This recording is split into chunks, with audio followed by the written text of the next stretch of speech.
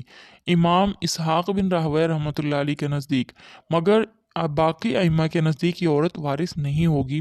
ائمہ اربعہ کے نزدیک اس کا مال بیت المال میں جمع کرا دیا جائے گا۔ ائمہ اربعہ کے نزدیک اس حدیث کا حکم منسوخ ہے۔ یہ بات الگ ہے کہ بیت المال میں اس مال کی سب سے زیادہ حقدار وہی عورت ہوگی اگر وہ مستحق ہو۔ نمبر 3، لیان والا بچہ، جب لیان ہونے کے بعد اس بچہ کا تعلق ماں کے ساتھ جوڑ دیا گیا تو اب مرنے کے بعد یہ عورت اس کے مال کی وارث ہوگی۔ آج الحمدللہ اللہ کے فضل و کرم سے ہمارا ابواب الفرائض ختم ہو گیا ہے۔ آئندہ ہم انشاءاللہ ابواب الوصایا پڑھیں گے۔